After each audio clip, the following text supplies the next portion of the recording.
بسم اللہ الرحمن الرحیم۔ السلام علیکم ورحمۃ اللہ وبرکاتہ۔ تمام معزز سامعین و ناظرین کو انفارمیشن پوائنٹ کے پلیٹ فارم پر ایک دفعہ پھر سے خوش آمدید کہتے ہیں۔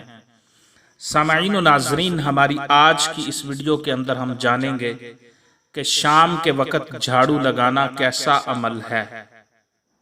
ہمارے ہاں عورتوں کے درمیان اور معاشرے میں مشہور ہے کہ رات کے وقت جھاڑو لگانا ٹھیک عمل نہیں ہے، اور یہ توہمات پائی جاتی ہیں کہ اس سے گھر کے رزق وغیرہ پر بھی پانی پھر جاتا ہے، جھاڑو پھر جاتا ہے۔ جیسے جیسے جھاڑو پھرتا ہے شام کو، ویسے ہی گھر کے رزق پر بھی پانی پھر جاتا ہے۔ شام کے وقت جھاڑو لگانے کے بارے میں جو توہمات پھیلائی جاتی ہیں، یہ بالکل غلط خیال ہے۔ صفائی کا کوئی خاص وقت مقرر نہیں ہے، یہ سب جہالت پر مبنی باتیں ہیں کہ شام کے وقت جھاڑو لگانا ٹھیک عمل نہیں ہے۔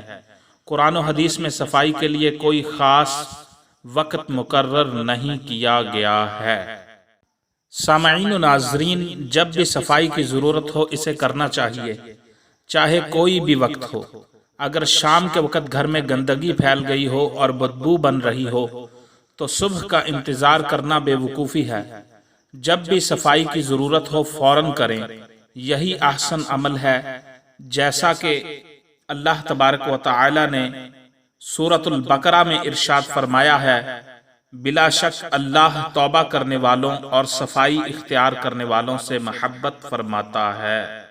اسی طرح حضرت صلی اللہ علیہ وسلم نے ارشاد فرمایا ہے، صفائی نصف ایمان ہے، لہذا سویر ہو یا شام، رات ہو یا دن، جب بھی صفائی کی ضرورت ہو بلا جھجک اور بلا دھڑک صفائی کرنی چاہیے کہ یہی اسلام کا مقصود و منشا ہے۔